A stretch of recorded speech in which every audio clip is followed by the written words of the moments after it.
ईश्वर ने हमारा शरीर बनाया और उसमें जॉइंट्स दिए ताकि हम फाइन वर्क कर सकें, हम आर्टिस्ट बन सकें, हम एक्सपेरिमेंट्स कर सकें, हम इन्वेंशन कर सकें।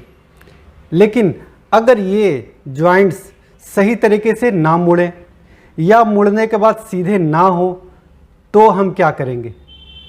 नमस्कार दोस्तों, मैं डॉक्टर अमित गुप्ता आप सभी के सामने लाया हूँ एक ऐसा केस जो ना तो मेडिसिन से ठीक हो सकता था और ना ही इसका कोई सर्जिकल प्रॉपर ट्रीटमेंट था।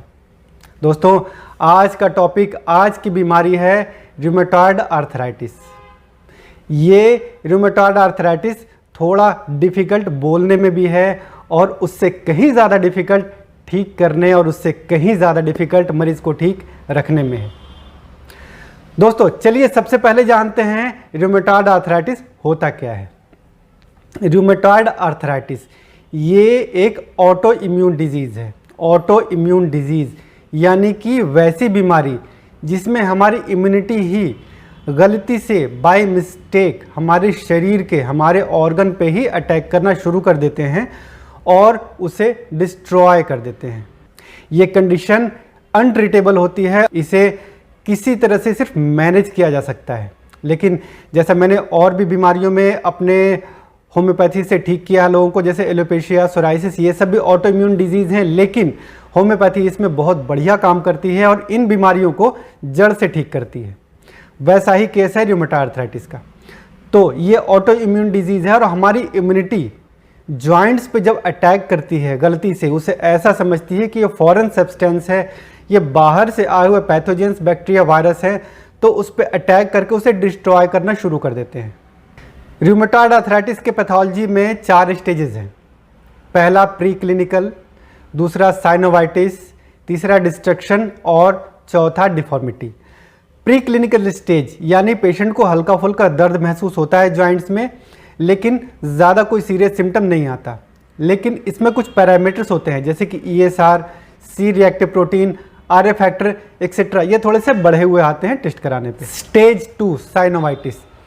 साइनोवियल मेम्ब्रेन हमारे जॉइंट्स के ऊपर के मेम्ब्रेन होते हैं, एक पतली सी झिल्ली होती है जो हमारे जॉइंट्स को कवर किए रहती है और लुब्रिकेशन में हेल्प करती है ताकि हमारे जॉइंट्स प्रॉपर तरीके से मुड़ सके। जब इसमें इन्फ्लामेशन होता है, जब हमारी इम्यूनिटी इस पर अटैक करती है, तो इसमें सूजन आनी शुरू हो जाती है और इसमें प्रोलिफरेशन शुरू होता है, यानी इसके सेल्स अपने नंबर्स में बढ़ने शुरू हो जाते हैं और आसपास सूजन हो जाती है जिससे कि जॉइंट्स सूज जाते हैं। लेकिन सिर्फ साइनोवियल मेम्ब्रेन पे अटैक होने की वजह से अंदर के, क्योंकि अंदर बोन्स होते हैं, कार्टिलेज है, टेंडन है, ये बचे रहते हैं साइनोवाइटिस वाले स्टेज में। Stage 3 destruction.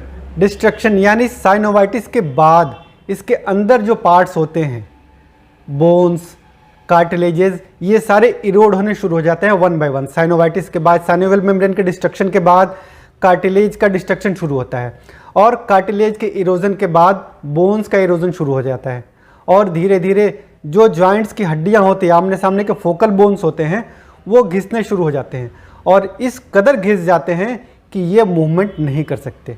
इनके आपस के मूवमेंट, क्योंकि साइनोवाइटिस हो चुका है, साइनोवियल मेम्ब्रेन डिस्ट्रॉय हो चुका है, कार्टिलेज डिस्ट्रॉय हो चुका है, इसलिए इसकी मूवमेंट बहुत ज़्यादा रिस्ट्रिक्ट हो जाती है। Stage 4 destruction. जब साइनोवाइटिस के बाद प्रोलिफरेशन शुरू होता है और जब bones, cartilage, tendon, synovial membrane सारे डिस्ट्रॉय हो जाते हैं जॉइंट्स के, तब जो गैप बनता है उस गैप को फाइब्रस टिश्यूज़ और बोनी टिश्यूज़ फिल करना शुरू करते हैं और धीरे धीरे फिल करते करते जो स्पेस, जो जॉइंट मूव करना चाहिए, जिसके बीच मूवमेंट होनी चाहिए, वो फ्यूज़ हो जाते हैं और फ्यूज़न होने के बाद ये मूवमेंट इस तरह से हो जाता है, यहाँ हमें बीच से इसे मूव नहीं कर सकते, इस तरह से फ्यूज़न होकर के ये बिल्कुल स्टिफ हो जाता है और इसकी मूवमेंट इम्पॉसिबल हो जाती है। अब इसका एकमात्र इलाज हो सकता है जॉइंट रिप्लेसमेंट। लेकिन अगर आपके मल्टीपल जॉइंट इन्वॉल्व हों, 10, 15, 20 जॉइंट्स अगर इन्वॉल्व हों, तो आप कितनों की रिप्लेसमेंट कराएंगे। हमारा टारगेट होता है कि हम पेशेंट को प्री क्लिनिकल और साइनोवाइटिस वाले स्टेज में रोक लें, क्योंकि अगर बीमारी इससे आगे प्रोग्रेस हो जाती है तो बहुत ही मुश्किल होता है आप कितने जॉइंट्स रिप्लेस कराएंगे। रूमेटॉयड आर्थराइटिस ये जोड़ों को प्रभावित करने वाली सबसे गंभीर बीमारी मानी जाती है। ये इसलिए नहीं क्योंकि डिफॉर्मिटी और दूसरी चीज़ें करती है, बल्कि इसलिए कि इसके एक्स्ट्रा आर्टिकुलर मैनिफेस्टेशन बहुत ज़्यादा होते हैं। ये जॉइंट्स के साथ साथ हमारे heart, eyes, brain, liver, lungs, सारे ऑर्गन, सारे बॉडी के पार्ट्स को अफेक्ट कर सकते हैं और इसलिए इसकी सीवियरिटी बहुत ज़्यादा होती है। रूमेटॉयड आर्थराइटिस ये बीमारी मेल से ज़्यादा फीमेल्स में होती है। ये भी मेरी फीमेल पेशेंट थी, लगभग 40 साल इनकी उम्र थी जब मेरी क्लिनिक पे आई थी। मैंने जब इनके जॉइंट्स को चेक किया तो इतने सेंसिटिव हो रहे थे कि टच तक नहीं कर सकते थे। इनको बहुत ज़्यादा पेन होता था, जॉइंट सूज चुके थे, लाल हो चुके थे, उनमें डिफॉर्मिटी आ गई थी और ये टेढ़े होने लगे थे। इन्हें सीधा करना इनके लिए खासा मुश्किल था।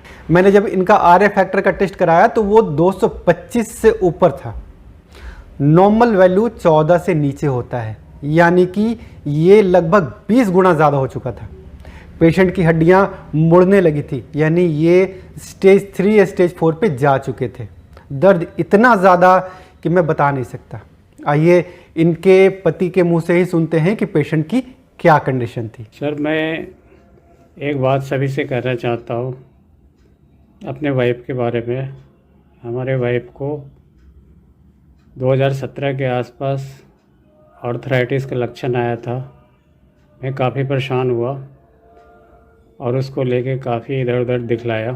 फिर क्या हुआ, 2017 में मैं बहुत इधर उधर इंग्लिश इलाज कराया, बट कोई क्योर नहीं हुआ। सब लोग बोले कि इनको लाइफ टाइम ऐसे रहना पड़ेगा, 7-8 दवा डेली खानी पड़ेगी, कि अब इनका कुछ नहीं हो सकता, इनको बेड पर रहना पड़ेगा।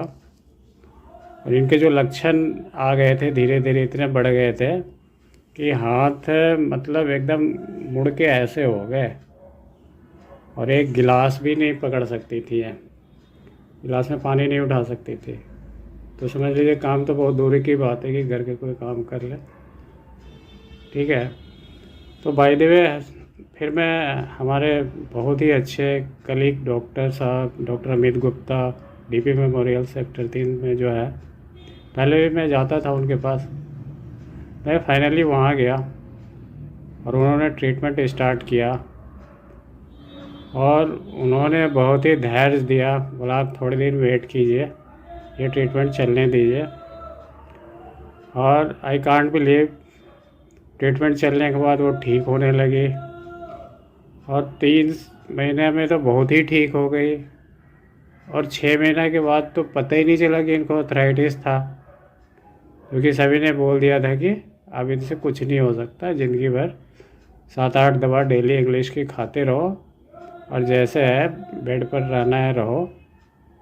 तो इन सर ने मतलब जो क्योर किया, इसके लिए मैं उनको दुआ देता हूँ अपने परिवार की ओर से भी।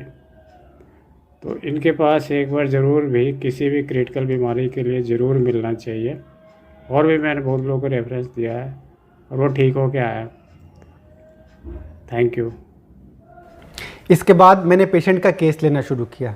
मोस्टली ऐसे केसेस में रस्टक्स, रूटा, नेफेलियम वैसी मेडिसिन ही अच्छा काम करती है और इन मेडिसिन से मैंने पेशेंट को रिलीफ भी दिया, लेकिन ये प्रॉब्लम बार बार रिकर हो रही थी। मैंने केस भी लिया, टोटलिटी ली, कॉन्स्टिट्यूशनल मेडिसिन मैंने ग्रेफाइटिस इनकी आई, मैंने वो भी दिया, लेकिन उससे भी बहुत ज़्यादा रिलीफ नहीं हुआ।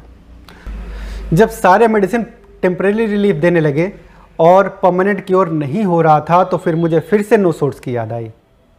बोवेल नोसोड्स, इस बार जो नोसोड था वो था बोवेल नोसोड। मैंने बोवेल नोसोड बैसिलस नंबर 7 इसो इनको प्रिस्क्राइब किया।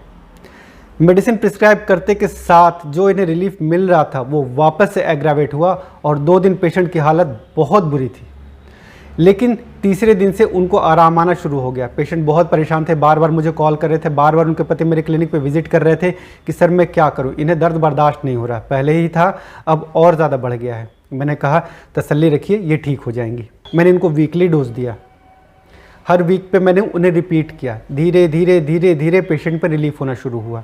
मैंने शुरू में 32 पावर की पोटेंसी दी, फिर बाद में बढ़ा करके मैंने 202 को प्रिस्क्राइब किया। मार्च 2017 तक आते आते जो उंगलियां उनकी डिफॉर्म हो रही थी, जो टेढ़ी हो रही थी, वो सीधी होनी शुरू हो गई। उनके ऑटो इम्यून जो अटैक थे, जो जॉइंट्स को अटैक कर रहे थे, वो विड्रॉ हो गए और बॉडी ने खुद को रिपेयर करना शुरू कर दिया। धीरे धीरे उनके जॉइंट्स भी मूव करने लगे प्रॉपर, वो सारा काम भी करने लगी।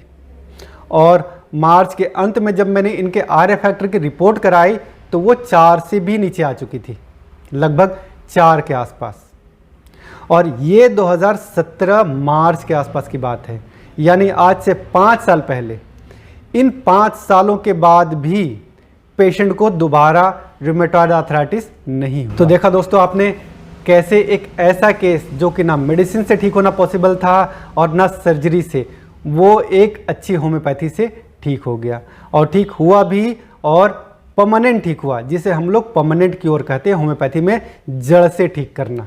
दोस्तों कभी भी इस तरह का कोई बहुत ही क्रिटिकल, बहुत ही डिफिकल्ट केस हो तो अपने रेगुलर ट्रीटमेंट के साथ साथ एक बार अपने नज़दीक के अच्छे क्वालिफाइड होम्योपैथ डॉक्टर से ज़रूर संपर्क करें। हो सकता है आप ज़िंदगी भर दवाई खाने से बच जाएं और आपकी बीमारी जड़ से ख़त्म हो जाए। दोस्तों आज के लिए बस इतना ही।